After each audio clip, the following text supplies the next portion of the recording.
You're with Clement Manyathela. 702. Right now, we start our conversation with Maile, Gauteng MEC for Finance and Economic Development. Gauteng has been looking to eliminate tender corruption, and they've got a few ideas. They want to go digital, and I know this is something that we have spoken a lot about on the show, in the tender system and how that's been, it's been exploited to its limits, really, by these people who just want to loot and steal from the poorest of the poor and from these government entities.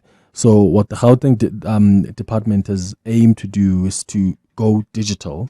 Maile has said that the province will digitize procurement system and introduce AI tools that will help curb fraud and irregularities, with the goal of going fully digital within the next 2 years or so. So we've invited the MEC to come to speak to us about this and other issues as well. So he joins us now via Zoom. MEC Maile, thank you so much for making time for us. Good morning. Morning, and thanks for having us, Clement. Let's start with the Gauteng economy and what the plans are to try and keep on resuscitating it. Because I saw that the economy in Gauteng only grew by about 8% when you look at it over the past decade, while the population expanded by about 25%. How is the province addressing this mismatch between economic output and population growth?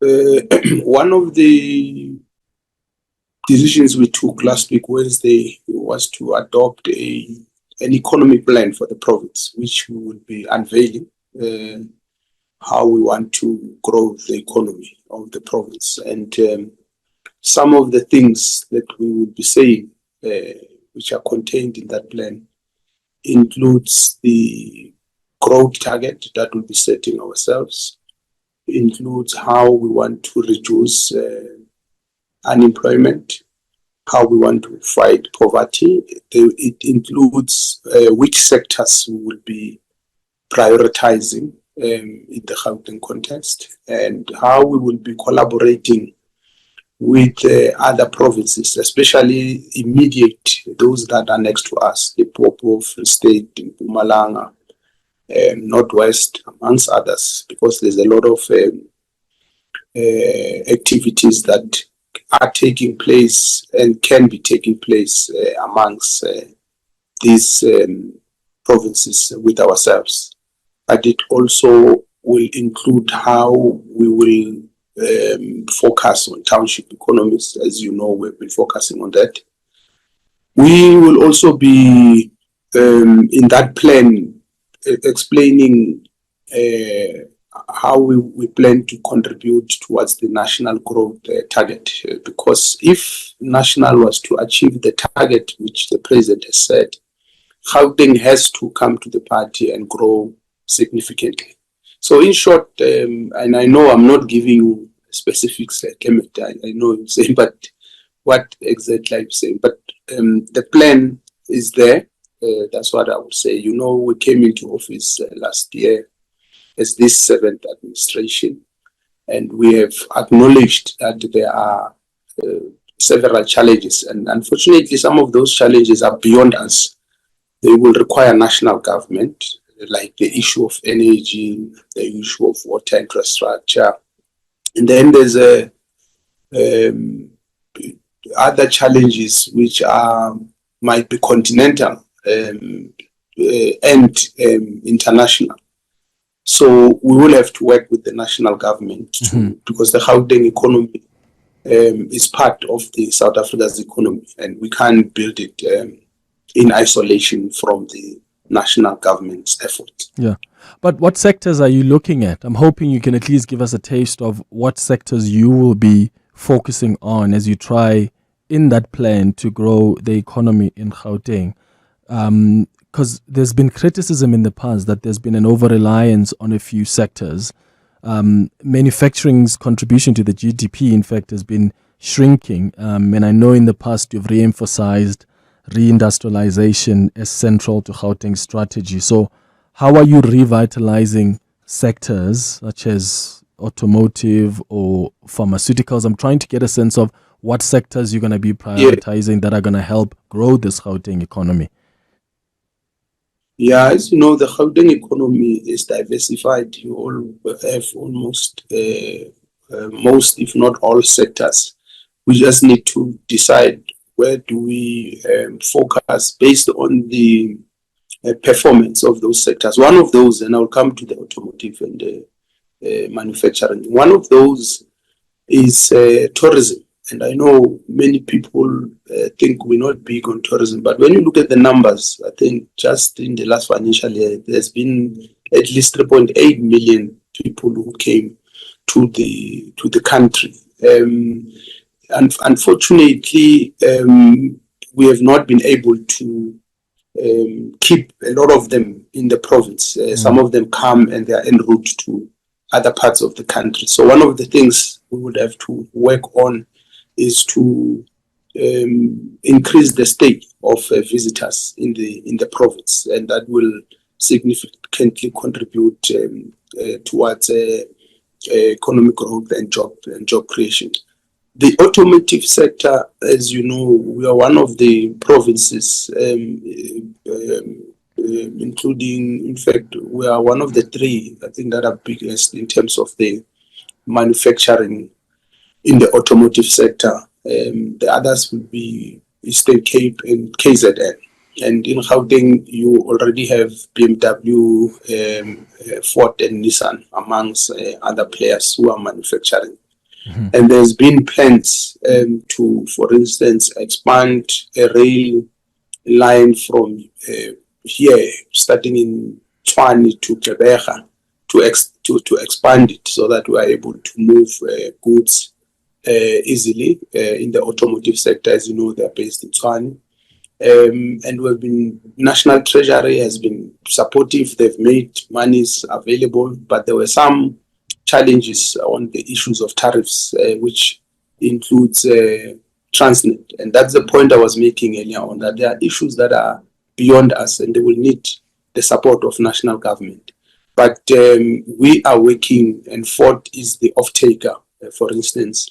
And we think that will go a long way in helping to propel the automotive sector in our province. But also, we want to work with one of the universities in Tshwane. We will be making that announcement to have a permanent research chair in that automotive industry. Look at what, how do we enhance research and move with speed to implement new and innovative ideas in the sector. And as you know, the US tariffs imposition has been a huge blow on the sector as well. There's also other tiers in the sector which are contributing to the tier one, which were affected significantly. So we are focusing on the automotive. We are working with them, in short, with the players. And in fact, our approach on all the sectors, including manufacturing. And as you know, manufacturing, for instance, without energy, amongst other things, energy that is reliable and that is affordable, it would be very difficult. And you would have heard the Minister of Energy has made a commitment for reliability and affordability. And once again, that's another element which is dependent on national government, and we have to work with the national government. We are working with every players in the sector because we understand that our responsibility is to create a conducive environment. We will not want to assume responsibilities that are beyond our capabilities. And that's why in every sector, one of the things we will be announcing is the creation of what we call action labs. And those action labs it's basically the private sector. If it's in automotive, it will be those who are in the organized business, the individual business people, the experts and government and the academia, for instance, to say what are the key areas in that sector, the key action plans that must be undertaken. Who is responsible? When must it be done? How must it be done? And what are the resources required? And where should we get those resources? So it's a very detailed plan, as I've said, Clement, without announcing the plan that I'm saying we're yet to announce. I'm just giving you an example that we are taking the issue of the economy serious, and we understand the burden that it places on the resources at our disposal. And the fact that if we don't change the economic fortunes of our province and country, we will not be able to solve unemployment, we will not be able to solve crime, we will not be able to solve poverty. So we have to succeed. And one of the things you will remember, in April this year, we had the inaugural investment conference, which raised 312 billion in pledges. In that plan, we are also accounting on how far we've gone in converting some of those pledges into actual projects and what work must be done. And that conference will be proceeding again next year.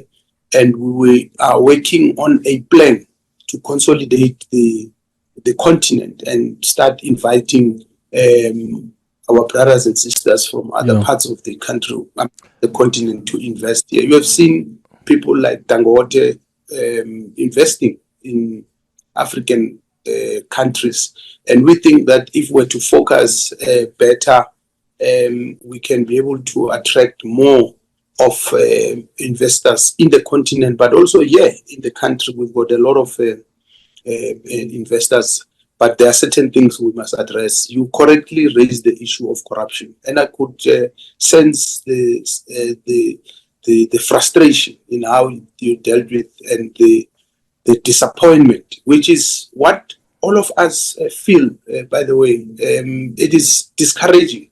And there are things that when you look at them and you ask yourself, but will we still have a country in the next few years if things don't change drastically? What future are our kids going to inherit? And there's a lot of good guys in government, and as much as there are a lot of bad guys.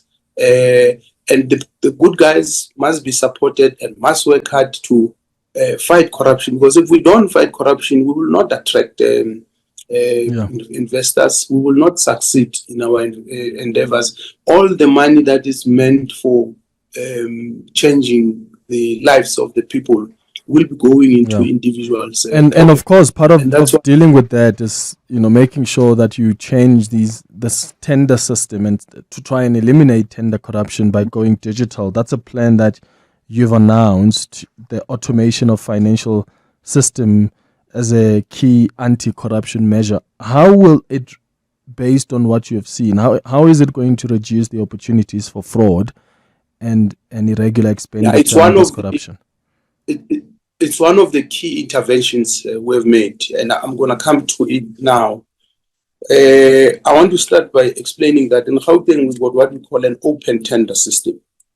And it has gone a long way in helping to reduce drastically the audit findings.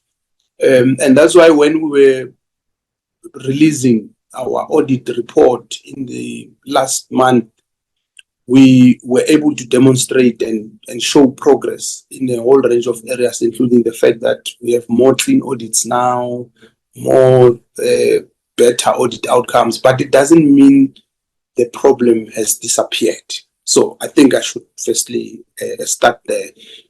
And why am I giving this background is to demonstrate that we have been making efforts to fight corruption.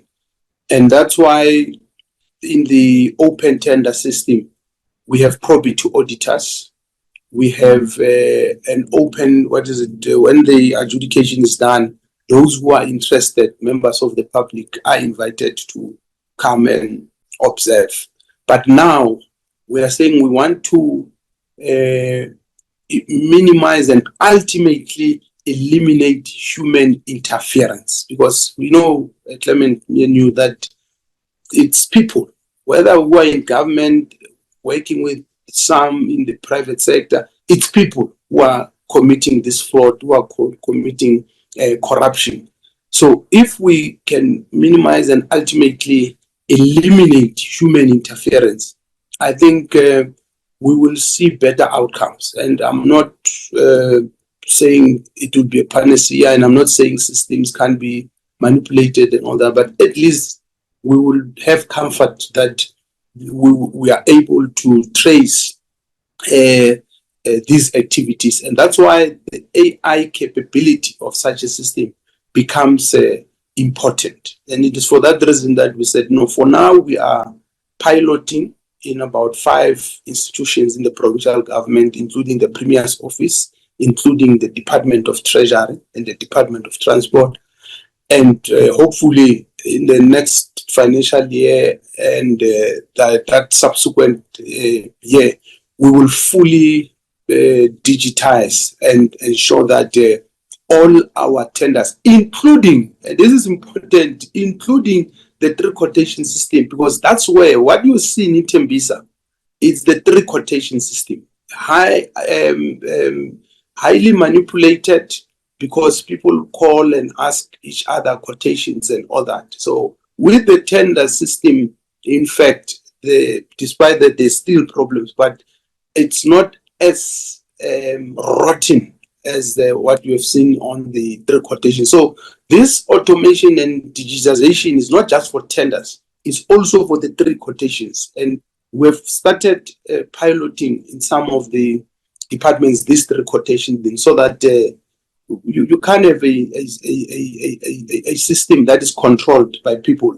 That system should be able to rotate itself for the 3 quotations, because you can't have people who are on the government database, but they are never even receiving requests for quotations. Only same people every time receiving requests for quotations. It can't be a coincidence. It's clear that there is some manipulation there. So that's why we're saying, let's try our best to ensure that we eliminate corruption ultimately. And of course, those who are found to be committing it, they must be dealt with harshly, and there should be no negotiations about leaving people who are committing corruption, because it has gotten out of hand and it can't be allowed to continue as it has been. And I can tell you, Clement, there's even internally people who don't like that idea of digitization. And I remember when I was briefing the Premier the other day about all these other measures that we want to take and all that, and he was even saying, hey, these people are going to kill us. I said, well, if it means we must die because we have to defend, because fighting corruption is defending democracy. It's defending the hard-fought freedom by those who have died and sacrificed their lives. Because you can't say you are a freedom fighter or you are a revolutionary and yet you perpetuate and you're part of promoting corruption in the country. Yeah, I'm going to take the latest in Eyewitness News headlines. I've got some questions coming from some of our listeners that I'll put to you after the headlines. We're speaking to Maile, who is the Gauteng MEC for Finance and Economic Development. We've just been touched now on the issue of corruption and how you minimize that. And part of the ways that they're trying to do it is to deal with the tender corruption by going digital. And let me know if you think this is a system that could work. Any suggestions you have, whether it's about growing the economy or trying to eliminate these elements of corruption. We're taking your calls on 011-883-0702. Your questions for the MEC can also come through the WhatsApp line on 072. It's 24 minutes before 11 o'clock. We're in conversation with Maile, Gauteng MEC for Finance and Economic Development. We have talked about the Gauteng economy and what kind of sectors they're looking at prioritizing as they look towards growing the economy in the province. We've spoken about the tender system, because to eliminate tender corruption, they're trying to go digital. because they believe that that digitizing the procurement systems and introducing AI tools will help curb fraud and some irregularities. And I see some of you have got some questions about that. So if you've got questions for the MEC, you've got some inputs, maybe thoughts on what he said, you can call on 011-883-0702. I want to give you an opportunity to engage with him too on the WhatsApp line on 072-702-1702. Let's start there. Hi, Clement and the team. My question to the MEC is with regard to the digitization of the tender system. How strong will be your firewall? Because if your firewall will be weaker, then the system can be hacked. Yes, it's fair enough to say we are going digital, but digital also have got some ramifications. And don't you think that we need to consider the format of the tender system first? Because currently, I'm not in the construction, but I can bid to build a library in my community, despite the fact that I'm not in the construction. Or I can bid to provide some skin jeans elsewhere. So don't you think that you need to consider the format first before digital? Thanks, David. Oh, thank you, David. Yeah, MEC, that's a really a fair question, because that's why you've got companies that end up bidding to build a whole school, even when they historically don't have any background having done that, and they start subcontracting other companies who specialize in that. So isn't it best then to change the format first? Well, I don't think there's a problem in always looking at the implementation of any program that we're making. We always need to learn from previous lessons and improve. So if we talk about the format, for instance, if the argument is about localization, in the procurement laws, there is a provision for local participation and all that. And if the argument is about saying do away with the tender system, it's a noble idea. It sounds great, and I don't think anyone will have a problem with that. But what does it mean in reality? It means you must insource all those people. So what does that mean for the what is the payroll of government, which is already high? I mean, our Gauteng payroll is hovering around 60% and all that. So I don't think there should be anyone who must be opposed to ideas that are new and or the evaluation of the current system. I'm open to that, but we should be able to ask questions and answer those questions, and most importantly, look at the experience that we've acquired in the last 30 years, and where have we gone wrong, and how can we improve. So I don't think we should discount the digitization and say let's focus on the form. I think we can do the two simultaneously. And on the issues of firewalls and the cybersecurity issues and all that, we will have to get the experts to help us with that. And that's why we said we must pilot, and in the piloting, we will be able to identify the weaknesses before we can have a full rollout. Yeah. Another person question says, Clement, corruption often thrives where there's weak enforcement. Maybe ask the MEC what accountability mechanisms are going to be put in place to ensure officials comply with laws, including the PFMA standards, once the automation is rolled out. So the issue here becomes, the reality here is there are still some laws that must be complied with. So where does the opportunity exist there to ensure that there are accountability mechanisms in place? The PFMA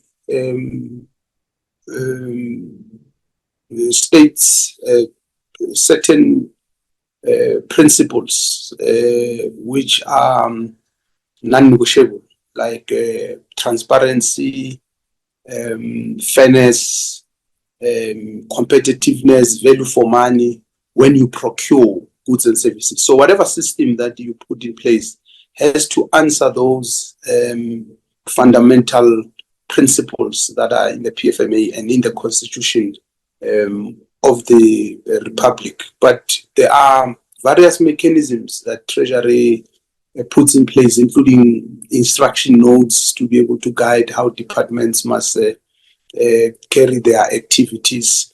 We know that we've got the AG, we've got internal audit, we've got a lot of systems that, and then that's why this is not something that you can wake up and do without consulting all these players who are important in the ecosystem, and you can't just implement without testing and looking at what are the potential risks and how do you mitigate them and all that. So we are introducing an idea here, and I'm happy that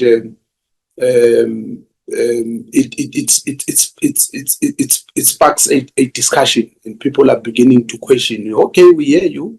Can it work? Will it not work? And how, if it works, what about this? What about that? And all that. And I think that's what we want to solicit as well from the public, to also help us on how best can we improve this system, because the public are the recipient of the service, and they know how bad or good the service is, depending on their experiences, and based on that, they should also be able to advise. But we know, being inside, that there are problems, and we have to do something about these problems. We can't just raise our hands in the air and complain about this problem. So we must do something about these problems, and that's what we are doing now. Yeah, there are more questions coming through here.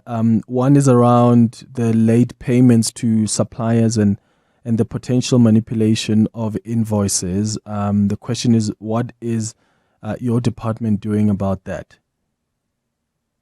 We in Gauteng, we've just introduced an invoice management system. I was meeting with the team of Treasury on Friday, and they made a commitment, which I said to them, can I go in public and say this? They said, yes, you can. That in Gauteng, no one submits their invoices manually anymore. So that's the first important thing, meaning that you don't have to give Lebogang your invoice as Clement, and then Lebogang says, Clement, what are you going to give me? No, Lebogang will not even see you. You won't see Lebogang. So that's the first important thing. And it's something that we've been doing anyway for some time, but it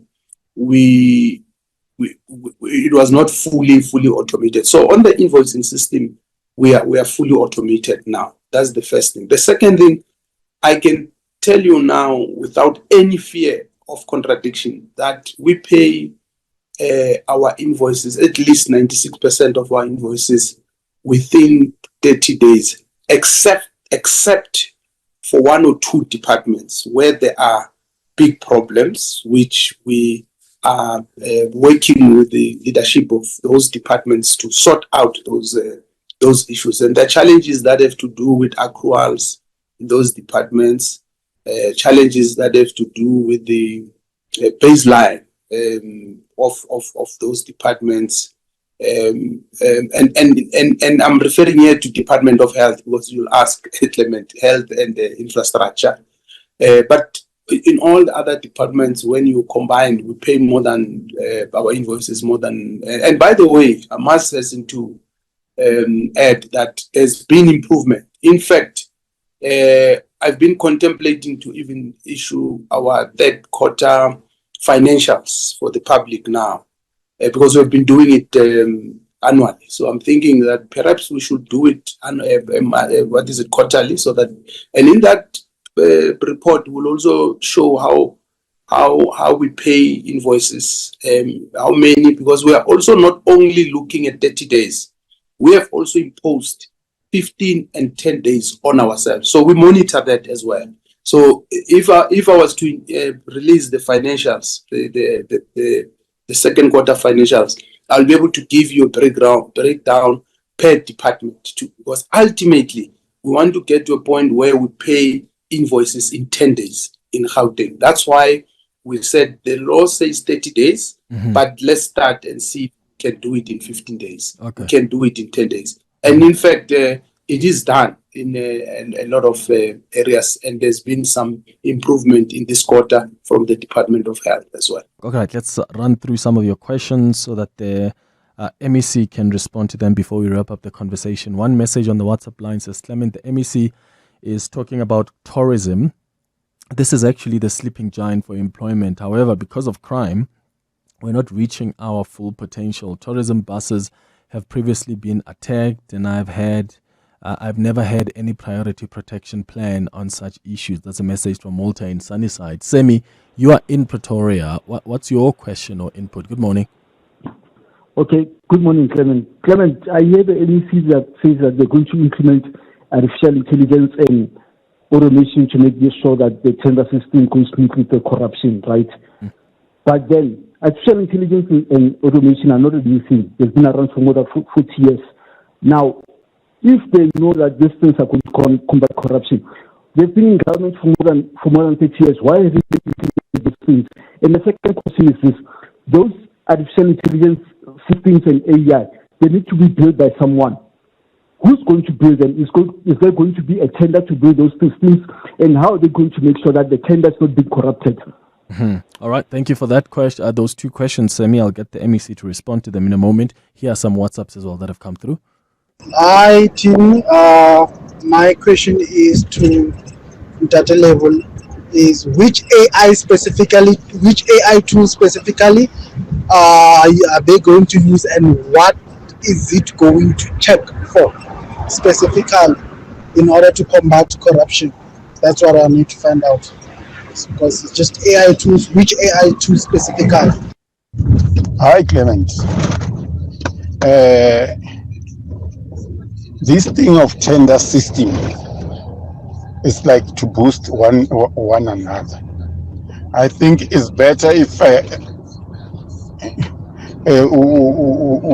we don't have tender system, because the government must hire people straight, and then we know that our government are creating jobs, not what they are doing. What they are doing is wrong. Of tendering system that make only one person rich, and then the others are poor, but they are working to that other person. No, it's better they cancel everything.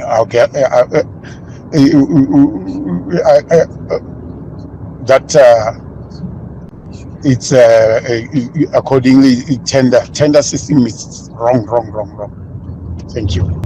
All right, MEC, a question from Semi, the two questions about why now, and is there going to be a tender for this infrastructure to be built? And the second question was around how are these AI tools going to combat corruption, and which AI tools specifically? And that's related to a question I got around what exactly are you automating here?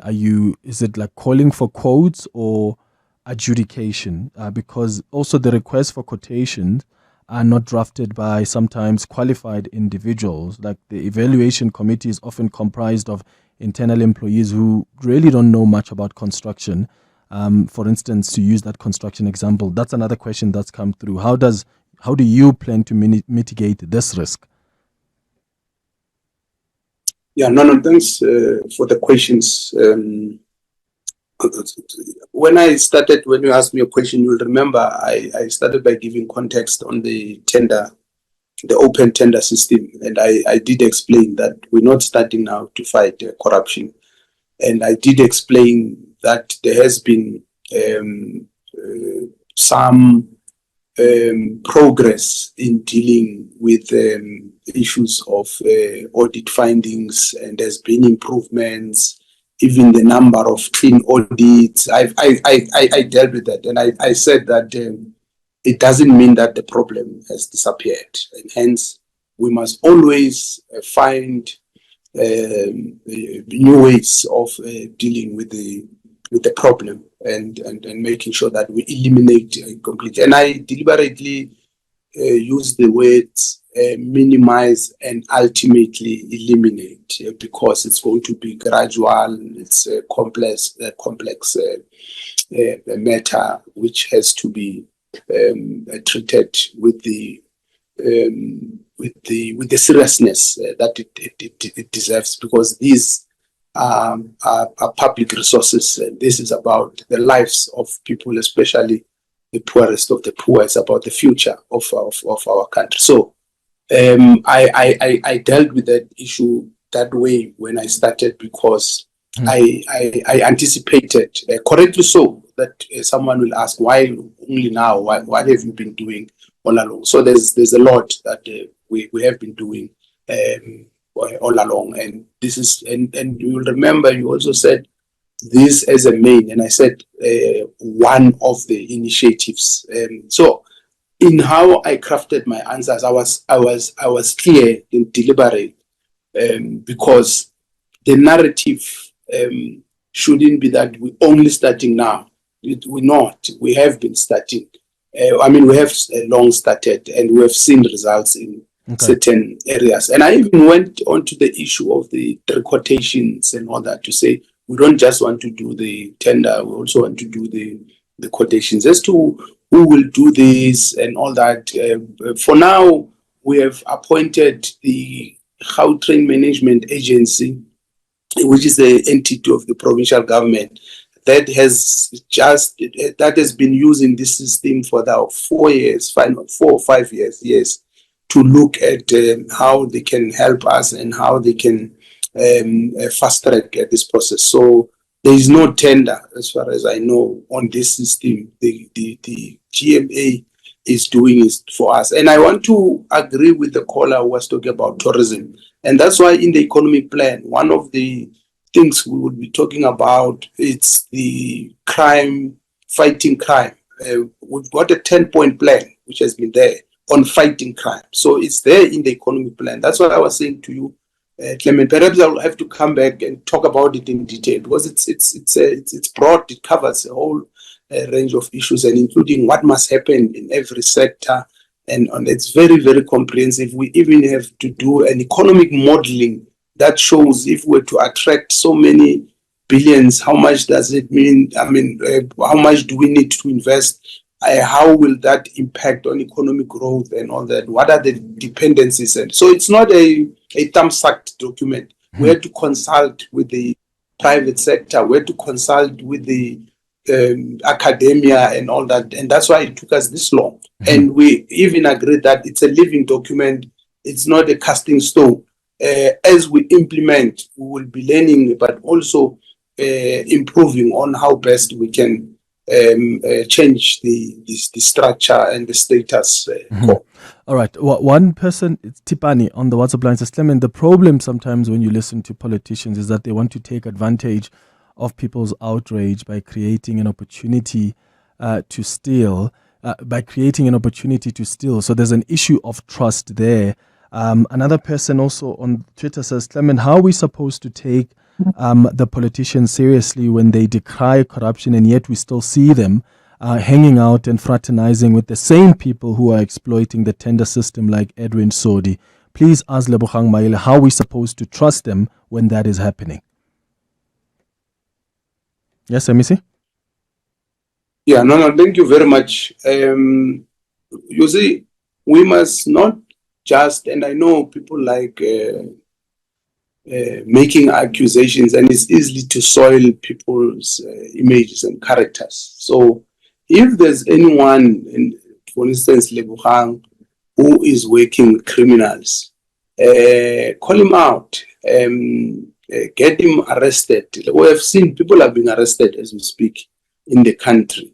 And I know, there's people who might be having historic relations. And if I have a historic relation or a childhood relation with someone and they commit crime, I can't defend those people. I can't be associated with them, but I can't be blamed for knowing that person. That's something else. But if you say I aid someone to commit corruption, I aid someone to steal public money, that's different. I have to be arrested and or I have to even be removed. So we shouldn't be just throwing mud easily at people. I mean, I've been a victim of this, and I know it, where people spoke about Alex Mafia at some point and all. I don't even know what is that. I've never been part of it and all that, you know. So my conscience is clear, and I know very well that I will never aid anyone to commit crime. I will never aid anyone to steal government money. And if I was to be accused of anything, whatever, I will not even wait for anyone to tell me that I must leave. So I don't think it's right that we just it's easy to soil someone's name. All right, Lebogang Maile, we've got to leave it there because I'm completely out of time. But thank you so much for making time for us. I really appreciate it. That's the MEC for Finance and Economic Development in Gauteng. Hanging out with Clement on 702. Let's walk the talk.